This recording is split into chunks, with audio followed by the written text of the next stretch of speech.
The Battle of Mahabharata is regarded as the greatest war. The strategies that were adopted to win the war changed the way they were fought forever. One of these indigenous battle strategies was the Chakravyuha. This was a wheel-shaped labyrinth designed in such a complex way that only one with knowledge of the formation could break in and break out of it. On the 13th day of the battle, Drona, as the commander, called for a formation of the Chakravyuha. The only ones with the knowledge of penetrating the formation were Krishna, Arjuna, Pradyumna and Abhimanyu. With Arjuna and Krishna away responding to a challenge to combat and Pradyumna not participating in the war, Abhimanyu, Arjun's son, was the only one present in the Pandava camp who could enter the Chakravyuha. However, he only knew how to penetrate the formation and not how to find a way out. Having no choice, Yudhishthir promised Abhimanyu that the bravest Pandava warriors would follow his lead and break in with him, and would ensure his safe exit. Convinced, Abhimanyu entered the Chakravyuha and tried to lead the Pandavas through it. But that day, Jayadratha, the king of Sindhu, invoked a boon he had received from Lord Shiva. This boon gave him the power to oppose the Pandavas in warfare. Thus, he was able to hold them off from entering the Chakravyuha. Meanwhile, Abhimanyu was trapped inside the Chakravyuha with no backup. He was killed after fighting the unfair attacks from all sides. To know the full story of Abhimanyu's birth, life and death, watch this video linked in the comments below.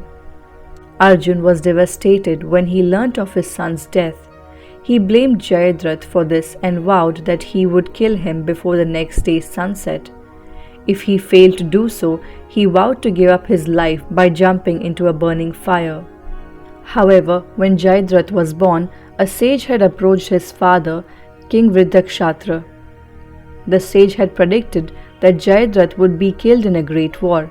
Saddened by hearing this, Dronacharya uttered a curse saying, "Whoever is responsible for my son's head to touch the ground will instantly be blown into pieces."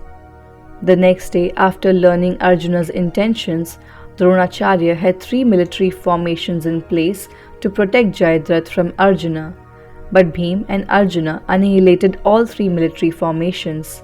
They seemed to be on a demonic rampage, driven completely by revenge. However, when dusk was nearing, the warriors stationed to protect Jayadratha had still not been defeated. To get Jayadratha exposed from their protection, Krishna used his yogic powers to create an illusion that the sun was about to set. Immediately, the Kauravas started to rejoice, knowing Arjuna's oath. Just then, Jayadratha came out of hiding, and upon seeing him, Krishna dispelled the illusion. The sun rays again fell on the battlefield, and Krishna pointed at Jayadratha. Rage took over Arjun, and he furiously readied his arrow, but Krishna advised Arjuna, "Sever his head and make it land on his father's lap." Arjuna agreed and took aim. He left an arrow that went whirling towards Jayadratha at lightning speed. Dronacharya was meditating and offering his evening prayers in the woods nearby when suddenly his son's head came shooting from the sky and fell on his lap. Unaware of this, when he got up after his prayers, the head fell from his lap and onto the ground. In that instant, Dronacharya was blown into pieces as he fell victim to his own curse.